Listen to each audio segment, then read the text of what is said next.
Big Boss Malayalam season 7ന്റെ വിജയിക്കുള്ള trophy നടി അനുമോൾ ഏറ്റുവാങ്ങിയതോടെ വാശിയോടെ മുന്നേറിയ ഒരു വലിയ റിയാലിറ്റി ഷോയുടെ തിരശീല വീണു. PR വിവാദങ്ങളും ശക്തമായ മത്സരവും നിറഞ്ഞ സീസണായിരുന്നു ഇത്. കോമണർ എന്ന ടാഗോടെ ഹൗസിലെത്തിയ അനീഷ് 2ാം സ്ഥാനവും ഷാനവാസ് 3ാം സ്ഥാനവും കരസ്ഥമാക്കി. നെവിൻ 4ാമതും അക്ബർ 5ാമതും എത്തി.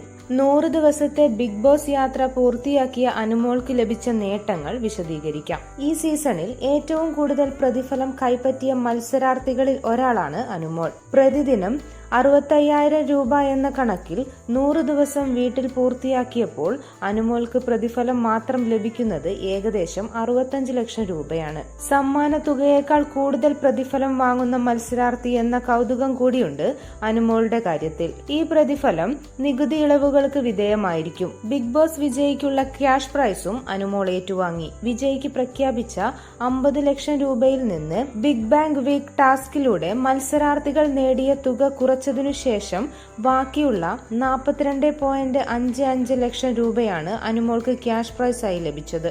ഈ സമ്മാന തുകയ്ക്ക് നിലവിലെ നിയമങ്ങൾ അനുസരിച്ച് ഏകദേശം 30% വരെ നികുതി നൽകേണ്ടി വരും. നികുതി കഴിച്ചുള്ള തുകയായിരിക്കും അനുമോൾക്ക് കൈമാറുക. ശമ്പളത്തിനും ക്യാഷ് പ്രൈസിനും പുറമെ വിജയ്ക്ക് ഒരു സർപ്രൈസ് സമ്മാനവും കാത്തിരിക്കുന്നുണ്ടായിരുന്നു. അതൊരു മാരുതി വിക്ടോറിയസ് കാറാണ്. ഈ കാറിന്റെ ഓൺ റോഡ് പ്രൈസ് ഏകദേശം 12 ലക്ഷം രൂപ മുതൽ 24 ലക്ഷം രൂപ വരെയാണ്. പ്രതിഫലം, ക്യാഷ് പ്രൈസ്, ആഡംബര കാർ എന്നിവയെല്ലാം ചേർത്ത് ബിഗ് ബോസ് മലയാളം സീസൺ 7ൽ നിന്ന് ഏതാണ്ട് 1 കോടി രൂപയോളം മൂല്യമുള്ള സമ്മാനങ്ങളുമായാണ് അനു പുറത്തിറങ്ങുന്നത്. ഈ നേട്ടങ്ങൾ ബിഗ് ബോസ് യാത്രയിലെ അനുമോളുടെ വിജയത്തിന്റെ സാമ്പത്തിക മൂല്യം വർദ്ധിപ്പിക്കുന്നു. കൂടുതൽ വാർത്തകൾക്കും വിശേഷങ്ങൾക്കുമായി ഈ ചാനൽ സബ്സ്ക്രൈബ് ചെയ്യുക.